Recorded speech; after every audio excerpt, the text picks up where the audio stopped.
अन्य अविनाशची cute love story भाग 42. तर मित्रांनी मैत्रिणींनो, तुम्ही जर आमच्या चॅनलवर नवीन असाल तर चॅनलला सबस्क्राईब करा आणि बेल आयकॉन प्रेस करा. मागील भागात माधुरी, जर तुला कामाचं ताण सहन होत नसेल तर कदाचित ही नोकरी तुझ्यासाठी योग्य नाही. मला माझ्या टीमकडून चांगले रिझल्ट आणि सोबत पटापट कामाची अपेक्षा आहे आणि जर हे सगळं तुला जमत नसेल तर तू निघून जाऊ शकतेस. अविनाशच्या कठोर शब्दांनी माधुरी एकदम थिजल्यासारखी झाली. ती फक्त नकारार्थी मान हलवत त्याच्याकडे पाहत राहिली. माधुरी, रेहानने तिला सावध केलं कारण अविनाश तिच्याकडे वैतागून पाहत होता. तेव्हा कुठे ती भानावर आली. तर आतापासून पुढे माधुरी आणि रेहान एकमेकांकडे बघत होते. त्यांच्या चेहऱ्यावर चिंता स्पष्टपणे दिसत होती. सर, आम्ही प्रयत्न करत आहोत. लवकरच ही फाईल रेडी करून तुमच्या समोर असेल, रेहानने पुन्हा सांगितलं आणि आपल्या कामाची शाश्वती दिली. Yes, that's the spirit. तुम्ही सगळे अधिक प्रयत्न करा. या प्रोजेक्टचं महत्त्व तुम्हाला माहीत आहे ना? रेहानच्या उत्तराने अविनाशला बरं वाटलं व त्याने त्यांचा आत्मविश्वास वाढवण्यासाठी जरा जोरातच उत्तर दिलं. पण त्याच्या आवाजातील असलेला दबाव त्या दोघांवर जाणवत होता. माधुरी आणि रेहान दोघेही घाईतच बाहेर गेले आणि सगळ्यांना पुन्हा कामाला लावले. पाहायला गेलं तर सगळे स्टाफच्या मनात अविनाशचा राग आणि त्याचे अपेक्षांचे ओझं होतं, पण कोणी बोलून दाखवत नव्हतं. तसा त्याचा सगळा स्टाफ जुना होता आणि त्या सर्वांमध्ये अचानकपणे झालेला हा बदल अनपेक्षित होता. तरीही ते त्याच्याच ऑफिसमध्ये काम करत होते, कारण या आधीचा त्याचा मनमिळावू स्वभाव होता. काय झालं, आजही तो तुम्हाला ओरडला का? ऑफिसमध्ये सगळ्यांना गडबडीत काम करताना पाहून व त्यांचे उतरलेले चेहरे पाहून आत्ताच आलेला मॉन्टी बोलला. तसं सगळ्यांनी त्याच्याकडे मदतीच्या आशेने पाहिलं. बरं ठीक आहे, मी काहीतरी करतो, सगळ्यांना दिलासा देत तो बोलला. तेव्हा कुठे सगळ्यांनी सुटकेचा निश्वास सोडला. त्या सर्वांना बाय बोलून तो अवीच्या केबिनमध्ये जातच होता. इतकात अवीच्या केबिनमध्ये काच तुटल्याचा खाडकन आवाज आला. तसं मांटी दचकून थोडा वेळ तिथेच केबिन बाहेर उभा होता. अरे, आज तर साहेबांचा पारा खूपच चढला आहे. तुम्ही खरं सांगा, नक्की काय केलंय? मॉन्टी रेहानजवळ येऊन हळू आवाजात बोलला. काही नाही सर. ते तर रेहानने मगाशी केबिनमध्ये घडलेला सर्व प्रकार जसंच्या तसा सांगितला. मग यात एवढे चिडायला काय झालं? बाय द वे रेहान, हा 100 ना? मॉन्टी विचार करत बोलला. तसं रेहानने न समजून त्याच्याकडे पाहिलं. अरे टेबल रे, मॉन्टी हसून बोलला. तसं त्याने होकारार्थी मान हलवली. बरं बाईज, फॉलो मी. आणि त्या बेचाऱ्या टेबलाला तिथे स्टोअर रूममध्ये त्याच्या साथीदारांसोबत ठेवा. बाजूला उभे असलेल्या शिपायांना मॉन्टी बोलला. पण ते दोघे घाबरून तिथेच उभे होते.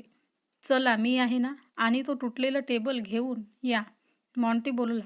तसं ते दोघे एका केबिनमध्ये जाऊन कामाला लागले आणि 5 मिनिटात सर्व सफाई आवरली व बाहेर आले. काय झालं अविनाश? खिडकीतून निर्विकार नजरेने बाहेर बघत असलेल्या अवीकडे बघून मॉन्टी बोलला. पण त्याने काहीच रिप्लाय दिला नाही. म्हणून तो तिथेच सोफ्यावर बसला आणि तेव्हा त्याचे लक्ष समोरच्या कॅलेंडरवर गेलं आणि त्याला अवीच्या रागाचं कारण समजलं. मॉन्टी सोफ्यावर बसल्यानंतर त्याचे डोळ्यासमोरच्या कॅलेंडरवर नजर पडली.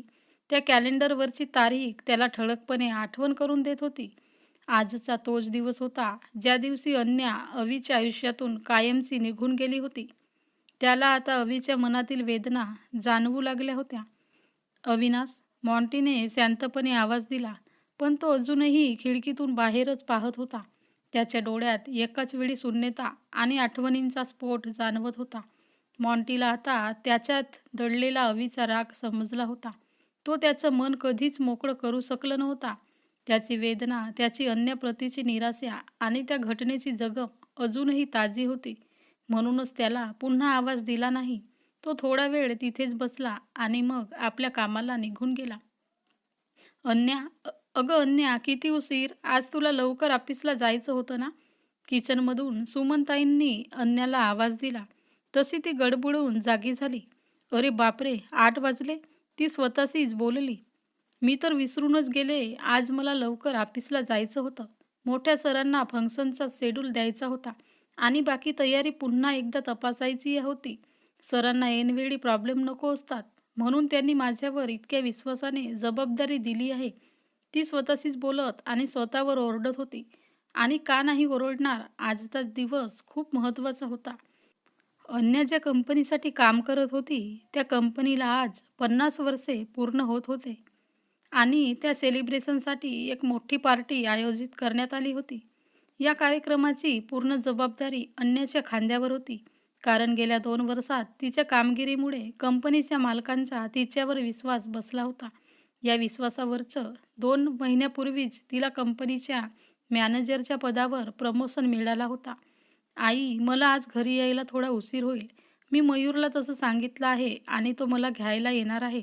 तेव्हा तू बाबांना सांग, जास्त काळजी करत बसू नका. अन्याने आपलं पटापट आवरलं व ती निघून गेली. ती नाश्ता करण्यासाठी खाली किचनमध्ये आली. नाश्ता करतच ती तिच्या आईंना सांगत होती, बरं मी सांगते त्यांना, पण जास्त उशीर नको करू. नाहीतर तुझे बाबा तर तुला माहीतच आहेत ना, त्यांना किती टेन्शन येतो. उगाच टेन्शन घेतात ते. आणि तुम्ही येईपर्यंत उगाच घरभर फेऱ्या मारत असतात. आई बोलल्या, हो आई, मी लवकर येण्याचा प्रयत्न करेन. बरं मी येते, बाबांना मी गेले म्हणून सांग. अन्या आपली बॅग घेत बोलली आणि जाऊ लागली. देवा, तुझे आमच्यावर खूप उपकार आहेत. 2 वर्षापूर्वी माझ्या अन्याची अवस्था पाहून मी तर पूर्णपणे आशा सोडून दिली होती. पण तुझ्या कृपेने ती आता स्वतःच्या पायावर उभी आहे. त्यांच्या डोळ्यात त्यावेळच्या आठवणी उमटल्या. अन्या एका कठीण प्रसंगातून गेली होती. ती मानसिक आणि शारीरिकदृष्ट्या खूपच कमजोर झाली होती. पण आज ती स्वबळावर उभी राहिली होती. काय सुमन, एवढा कसला विचार करत आहेस? मी तुला 2 वेळा आवाज दिला, पण तू आपल्याच विचारात हरवलेली आहेस. रवींद्र आत्ताच बाहेरून आलेले आणि त्यांनी सुमनताईंना आवाज दिला. पण त्यांचं रवींद्रच्या बोलण्याकडे लक्ष नव्हतं. म्हणून त्यांनी प्रश्न विचारला. अहो काही नाही, ते मी अन्याचा विचार करत होती. आज तिचा मला खूप अभिमान आहे. सुमनताई थरथरत्या आवाजात बोलल्या. हो, मलाही तिचा फार अभिमान वाटतो. ती खरंच खूप धाडसी आहे. पण आता मला तिच्या पुढील आयुष्याची काळजी वाटत आहे.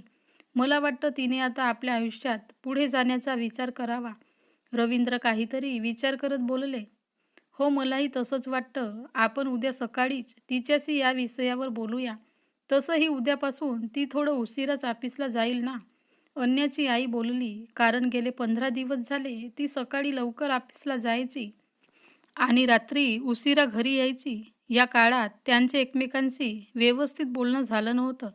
बरं ठीक आहे, चालेल, असं म्हणत त्या दोघांच्या अन्याच्या पुढील आयुष्याविषयीच्या गप्पा रंगल्या. अन्या आत्ताच तिथे पोहोचली होती व ऑफिसच्या बाहेर उभी राहिली. तिच्या नजरेसमोर कंपनीच्या 50 वर्षाच्या यशस्वी वाटचालीचा साक्ष देणारा दिमागदार दृश्य होता.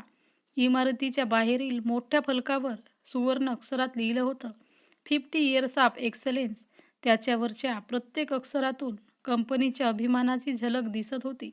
इमारतीचा संपूर्ण समोरचा भाग सोनेरी रंगात सजवला होता. जणू तो त्या 50 वर्षाच्या सोनेरी यशाचे प्रतीक होता. इमारतीच्या प्रवेशद्वारावर 2 भव्य खांब उभे होते, ज्या खांबांच्या आधारावर एक विशाल कमल बांधली होती. त्या कमानीवर मोगऱ्याचे आणि गुलाबांच्या फुलांनी देखणा हार गुंफलेला होता. त्याच्या सुगंधाने संपूर्ण परिसर भारावून गेला होता.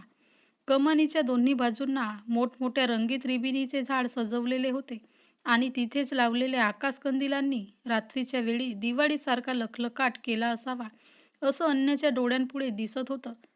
पायऱ्यांवरून आत जाताच लाल गालीचा स्वागतासाठी अंथरला होता.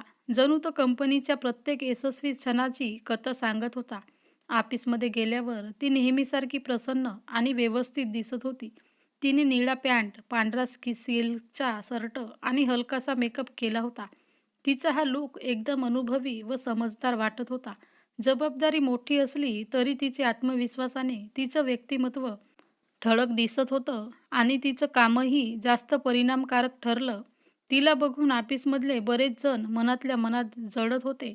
कारण अन्या नेहमीच मेहनत आणि हुशारीने यश मिळवत आलेली होती.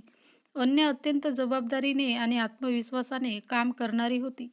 तिचं नेतृत्व कौशल्य इतकं प्रभावी होतं की ती नेहमीच टीमला प्रेरित ठेवायची.